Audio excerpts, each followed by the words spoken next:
ગરમી બહુ પડે છે, વરસાદ પડતો નથી, દુકાન ચાલતી નથી, ખૂબ મંદી છે, ગ્રાહકી કંઈ બરાબર ચાલતી નથી, બૈરું ખૂબ ઝઘડાનું છે, છોકરા કયું માનતા નથી, બહુ તકલીફ છે ભગવાન. તો ભગવાન કે હવે તને બહુ તકલીફ હોય તો ભગવાન એના પર પ્રસન્ન થઈ ગયા કે ભાઈ કામ કરે તો નીચે તકલીફ હોય તો ઉપર આવતો પડે, એ લોકો બોલે લઈ આવો. તો ભગવાને યમરાજને કીધું કે જા ભાઈ એને બહુ તકલીફ છે, બીજા ઉપર લઈ આવે.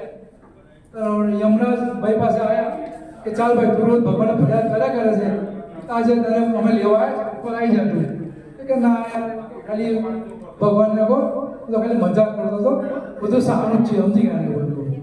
એટલે આના પછી બધું એવું લે કે ભાઈ ભગવાન આપણે ફરિયાદ નહીં કરવી, જેમાં આપણે રહીએ એમાં બધા સુખમાં રહીએ.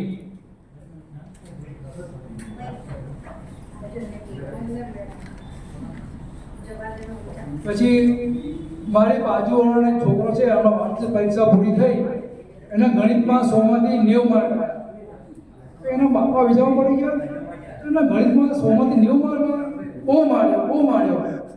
ના આ કંઈક મને એ લાગે છે, ગણિત તો તારું કાચું છે, 100માં તો 90 માર્ક ના આવે, સાચું કે શું કર્યું છે બોલ, એ નવરો આગળ ઉમેરી દીધો છે. તો પેલો છોકરો કે ના બાપા મેં એવું કશું કર્યું નથી. કે ના એ કશું કર્યું જ છે હવે. તો પછી બહુ મારે તો કે સાચું પણ શું કરે છે બાપા, જીરું નહીં પણ મેં આગળ નવરો ઉમેરી દીધો છે, સમજી ગયા.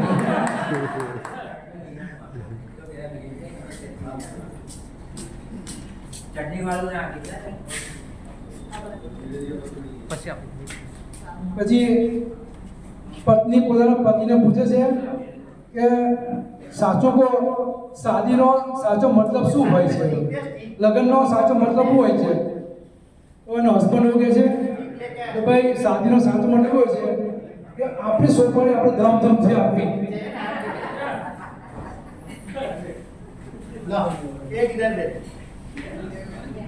પછી વડોદરા શહેરમાં અમે ફરતા હતા તો એક રેસ્ટોરન્ટમાં બોર્ડ મારેલું કે ભાઈ તમે પત્નીને લઈને આવશો જમવા તો 25% ડિસ્કાઉન્ટ આપીશ તમને. ગર્લફ્રેન્ડને લઈને આવશો તો 35% ડિસ્કાઉન્ટ તમને આપીશું. પ્રેમિકા લઈને આવશો તો 50% ડિસ્કાઉન્ટ તમને આપીશું.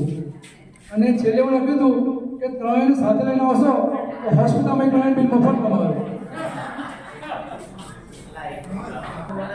સર્વેને મારા નમસ્કાર. આ જોબ વસ્તુ એવી છે કે ગમે ત્યાં થઈ જાય. હું હમણાં થોડો બીમાર હતો, ગોત્રી હોસ્પિટલમાં દાખલ કરેલો. સામાન્ય રીતે સરકારી હોસ્પિટલ એટલે ગામડાના લોકો બી આવતા હોય. તો હું તો ખાટલામાં એક બાજુ બેઠો હતો, મારી બાજુમાં એક હતા બીમાર, એના ત્યાં આવ્યા 4-5 લેડીઝ છોકરાઓ આવ્યા. એટલે છોકરાઓ પેલા બિસ્કીટ ને ફળ ને કેળા બધું ખાઈ ગયા. પછી બેન અંદર બેનો વાત કરે, તમારા મિસ્ટરને શું થયું? તો કે આ રીત શું થયું? દવા કે દવા તો આ લાલ ગોળી આપી, બીડી આપી, પછી આ સફેદ ગોળી આપી. ઓ લાલ ગોળી આપી કે અમારે અમને લાલ જ ગોળી આપી. તો કે શું થયું? મરી ના ગયા. પછી એ બેન પાછા એમ કે આટલે આવી છે તો ત્યાં જઈ આવીએ, ચાલો જાઓ. તો ત્યાં ગયા ને એટલે પછી સ્વાભાવિક છે, આવડતું ના હોય પણ પેલો રિપોર્ટ જુએ, એક્સરે જુએ, આ જુએ. તો કઈ એક્સરે હાથમાં આવી ગયો. અરે આ તો કે ફેફસા ખલાસ છે કે ફેફસા ખલાસ છે. તો પેલો દર્દી બોલો ફેફસા ને આ થાપવાનો ફોટો છે. અચ્છા, પછી અમે અપડાઉન કરતા તો અપડાઉનમાં ઘણી વાર એવું થાય કે જેને ટ્રેનનો અનુભવ હોય ને એ અપડાઉન કરી શકે, ચાલુમાં ઉતરી શકે, ચાલુમાં લડી શકે. તે એક ભાઈ છે અમદાવાદથી કઈ બેસી ગયા બોમ્બેની ટ્રેનમાં. હવે વચ્ચે ખાલી અમદાવાદ વડોદરા વચ્ચે ઊભી ના રહે, અમદાવાદથી સુરત અને સુરતથી બોમ્બે. તો આ ભાઈ તો વડોદરા આવ્યો એટલે હલવાઈ ગયા કે મારે ઉતરવું કઈ રીતે. અમારા જેવા કંઈ પાસવાળા હતા, એમણે એવું કીધું કે જો ભાઈ વડોદરા રેલવે સ્ટેશન છે ને થોડું વળાંકવું પડશે, તો ત્યાં ગાડી ધીરે પડે તો તારે છે ને એ પહેલા ડબ્બામાં બેઠો તો તારે ગાડીની સાથે ઉતરી અને સ્પીડથી દોડવું પડે, નહીં તો પડી જાય. તો કે ભલે એવું કરીશ. તો વડોદરા રેલવે સ્ટેશન ઉપર ગાડી બહાર અંદર આવી એટલે આ ભાઈ તો બધાએ કીધું એ પ્રમાણે ચાલુમાં ઉતરીને દોડ્યો ત્યાં સુધી ગાડીનો છેલ્લો ડબ્બો આવ્યો તે ભાઈ દયાળુ હતા. તો કે આ ભાઈ રહી ગયો કે એમ કરીને એને ઉંચકી લીધું.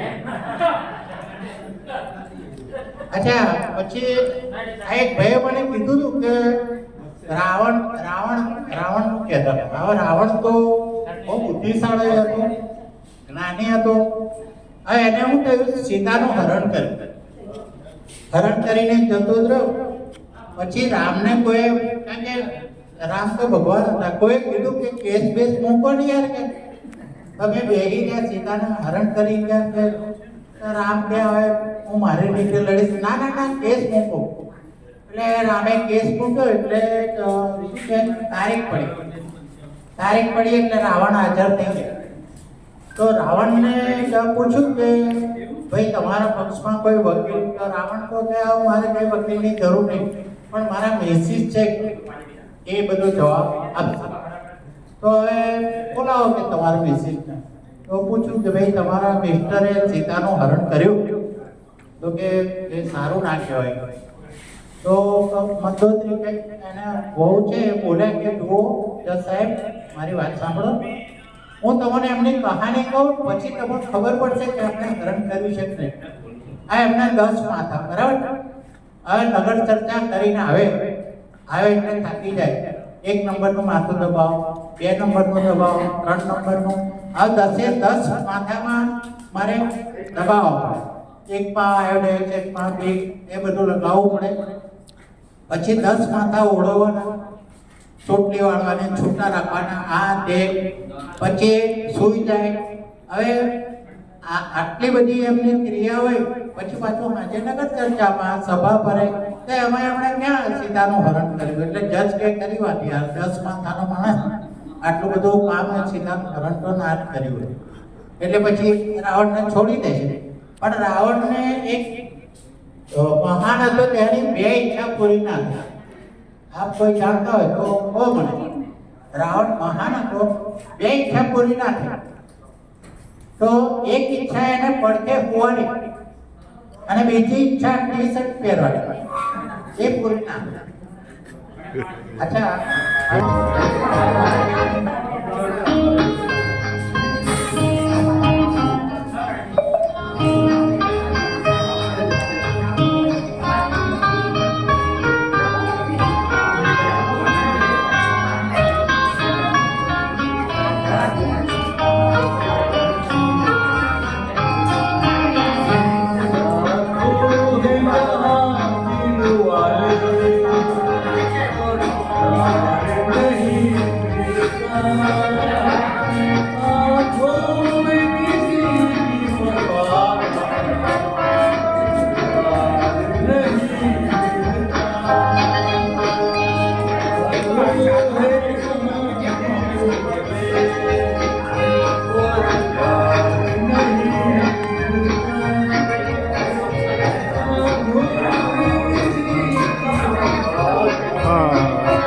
इकरार नहीं मिलता.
बात मेरी जुड़ी ओ पंछी में झांक दे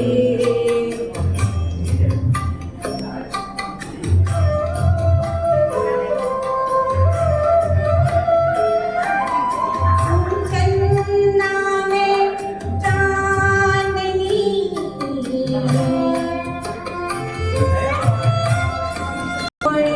चंद्र किरण को छोड़ कर